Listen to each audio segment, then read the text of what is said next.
COP5F NABH നമ്മൾ ക്വാളിറ്റിയെക്കുറിച്ച് സംസാരിക്കുമ്പോൾ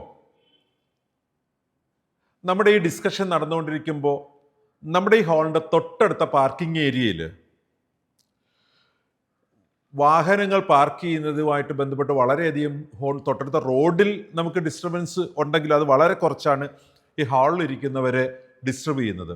പക്ഷെ തൊട്ടടുത്ത പാർക്കിങ്ങിൽ പലരും വാഹനം വളരെ നീട്ടി ഹോണടിക്കുകയും നമ്മുടെ സൈഡിലിരിക്കുന്നവർക്കൊക്കെ നമ്മുടെ ഡിസ്കഷൻസ് കേൾക്കാൻ പറ്റാതാകുകയും ചെയ്തപ്പോൾ അതിനെക്കുറിച്ച് ഉണ്ടായ ഒരു ഡിസ്കഷൻ, ഒരു ഇവാലുവേഷൻ, ഒരു കറക്റ്റീവ് ആക്ഷനിലേക്ക് പോയി നമ്മളിവിടുത്തെ ആ ഒരു പാർക്കിംഗ് ഏരിയ തൽക്കാലത്തേക്ക് ക്ലോസ് ചെയ്തു.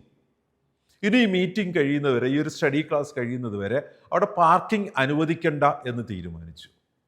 അപ്പോഴും റോഡിലെ ചെറിയ ഡിസ്റ്റർബൻസ് ഉണ്ട്, പക്ഷെ അത് നമുക്ക് മാനേജ് ചെയ്യാൻ പറ്റുന്നുണ്ട്. ഇവിടെ ഈ പാർക്കിംഗ് ഒഴിവാക്കി എന്നത് നമ്മുടെ ഒരു ഇവാലുവേഷനിൽ കൂടെ നമ്മളെടുത്ത ഒരു ഡിസിഷനാണ്, ഒരു കറക്റ്റീവ് ആൻഡ് പ്രിവെൻറ്റീവ് ആക്ഷനാണ് നമുക്ക് വളരെ ശ്രദ്ധയോടുകൂടി ഈ ഒരു ക്ലാസ്സിൽ ഇരിക്കാനായിട്ട്.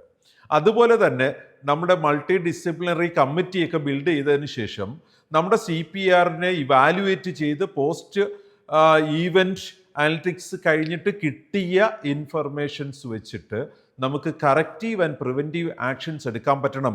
അത് ചിലപ്പോൾ എംപ്ലോയീസിൻ്റെ ട്രെയിനിങ് ആയിരിക്കാം, എക്യുപ്മെൻറ്റ്സ് കീപ്പ് ചെയ്യുന്ന, മെഡിസിൻസ് കീപ്പ് ചെയ്യുന്ന ലൊക്കേഷൻസിൻ്റെ കറക്ഷൻസിനെ കുറിച്ചായിരിക്കാം നമ്മൾ എടുക്കുന്ന ഒരു പ്രിവെൻറ്റീവ് മെഷർ, ഒരു കറക്റ്റീവ് മെഷർ. സോ ഇത്രയേ ഉള്ളൂ. COP5F എന്താണ് പറയുന്നത്? Corrective and preventive measures are taken based on the post-event analytics.